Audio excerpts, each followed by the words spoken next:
December 3rd, 1993, in Medellin, Colombia. It is not just an ordinary man being buried.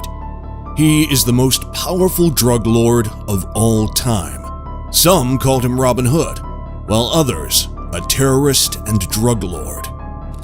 That day, the crowd was so large that the Colombian police and army had to maintain order at the funeral. But why were 25,000 people at the funeral of the most wanted criminal in the world? Why so much chaos and sadness? To learn about the day of the funeral of the biggest drug lord, keep watching this video. The horrifying day of Pablo's death. Don Pablo, after 16 years as a drug kingpin, his end was near.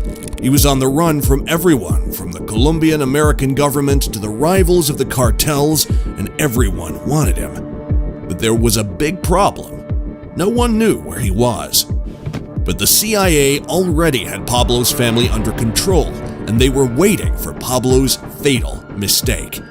On December 2nd, 1993, Pablo called his son.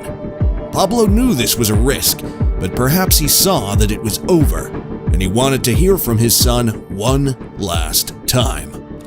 This was for the CIA to locate Pablo in Barrio Los Olivos, a neighborhood in Medellin. After an intervention by the Colombian Army and American Special Forces, they killed the only bodyguard and Pablo after an exchange of fire. Immediately after that, Viva Colombia was heard on the radio. From the cheering of the army, we just killed Pablo Escobar. Public reaction to the death of the drug lord. Drug lord Pablo Escobar was killed today, 16 months after his escape from prison. Soon after the news spread in the nation, there was turmoil in the country. A flashpoint was so great that it awakened people from every corner of the country. The news of his death spread like a plague. News channels couldn't say another word, but Pablo Escobar has been shot dead. The drug lord is breathing no more on the Colombian soil. Radio channels were screaming loud out that Escobar is no more. The crowd's reaction to Escobar's demise was a fusion of sadness and admiration. There was a palpable sense of loss and suffering. The game was changing for the drug dealers, and everyone wanted to take control of the pitch. The government took the Pablo family in custody, and suddenly there was a gabble on the Colombian streets. People started to emerge to the death scene. It was no longer what a myriad of people showed up at the death scene. They were no other but followers of Escobar and came to hail their Robin Hood. He was a ruthless cocaine baron to government, but a hero to the people of the hillside of Medellin. The Colombians will remember him as the man who gave millions to the poor in Colombia. The funeral day. A large number of people arrived at the funeral, and Pablo's family and friends were also there to pay their last tribute. Some were saddened by the loss of their Robin Hood. Others were relieved that Escobar could no longer carry out his criminal activities. The mourners wore t-shirts with pictures of Pablo Escobar, and some carried signs like, "Pablo, you will always be with us," and "Long live Pablo Escobar." Reports say that the crowd was so big that the drug lord's family couldn't open the car doors that took them to the funeral, and they had to turn around and miss the funeral. The drug lord family mourned him in silence and fear.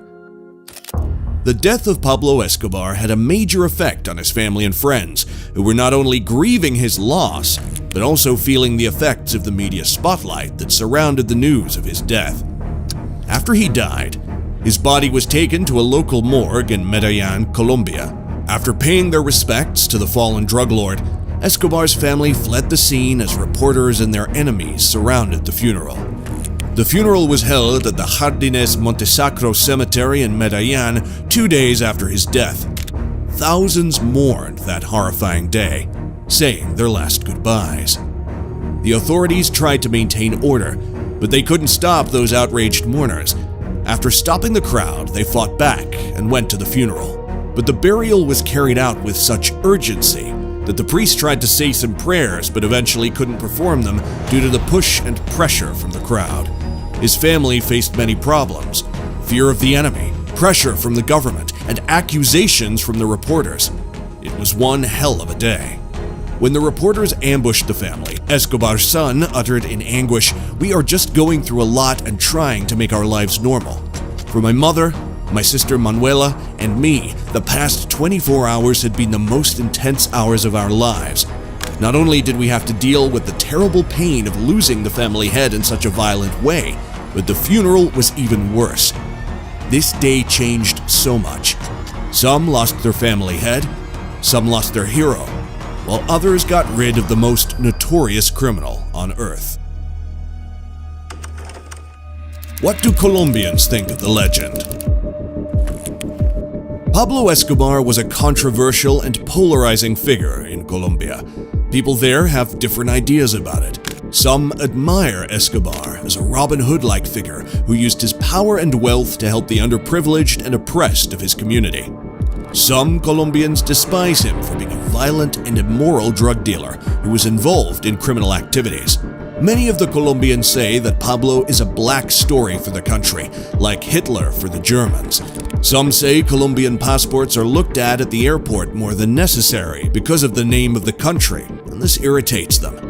Since his untimely death in 1993, opinion has been divided over whether he should be remembered as a folk hero or a horror story.